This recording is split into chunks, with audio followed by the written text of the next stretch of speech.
फरवरी में गंदम के ऊपर यूरिया खाद का इस्तेमाल हमारी कितनी पैदावार को बढ़ा सकते हैं। ठीक है, फरवरी में कितनी यूरिया खाद हमें इस्तेमाल करनी चाहिए। जी, मैं हूं आपका होस्ट अमीन ज़ाहिद लोधी एग्रेरियन, और आज हम बात करेंगे कि फरवरी के अंदर हम कितनी यूरिया खाद गंदम में इस्तेमाल करेंगे और इससे हमारी कितनी जो पैदावार है उसमें इजाफा होगा। ठीक है, हमारे जब फरवरी के अंदर जब हमारी गंदम की फसल पहुंचती है ना, तो मोस्टली ज़्यादातर जो हमारी गंदम है ना वो 60 दिन की हो चुकी होती है या 65 दिन की हो जाती है। लेकिन गंदम में बहुत सारे लोग किसान भाई ऐसे हैं जो फरवरी के अंदर भी आकर यूरिया इस्तेमाल कर रहे होते हैं, साथ उसके डीएपी भी इस्तेमाल कर रहे होते हैं। आज हम ये बात करेंगे कि गंदम के अंदर जो फरवरी के अंदर जो लोग काश्तकार यूरिया इस्तेमाल करते हैं उनको कितने फ़ीसद जो उनकी पैदावार है वो बढ़ती है या कम होती है।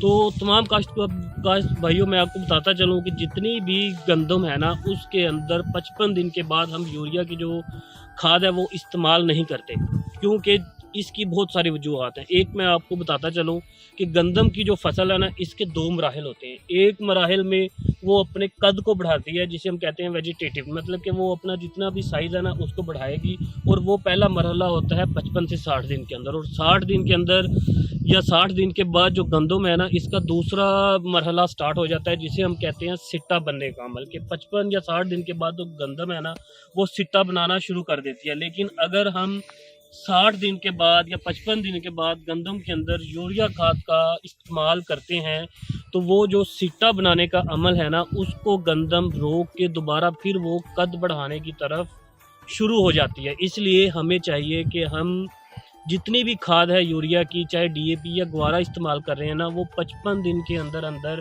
या 60 दिन के अंदर अंदर हम अपनी फसल को अप्लाई कर दें। इसके बाद हमें यूरिया इस्तेमाल नहीं करनी चाहिए, क्योंकि अगर हम पंजाबी में कहें तो फसल दोबारा हमारी कच्ची हो जाएगी, और कच्ची होने के बाद जो हमारा सिट्टा है वो उसको पूरा टाइम नहीं मिलना, और उसके बाद वो छोटा रह जाएगा, जो दाना है वो चिपका होगा। बजाय इसके कि हमारी जो पैदावार है वो बढ़ेगी, वो बढ़ने की बजाय वो पैदावार जो है ना वो कम हो जाती है। इसलिए तमाम काश्तकार भाई अपनी फसल जो गंदम है उसके अंदर 60 दिन के अंदर अंदर अपनी यूरिया पूरी कर लें। और दूसरी बात, ऐसी फसल जिस तरह मैं जिस फसल में मौजूद हूँ ये आपको हल्का हल्का पीला रंग दे रही है, और इसकी जो उम्र है वो 60 दिन के ऊपर तकरीबन हो चुकी है।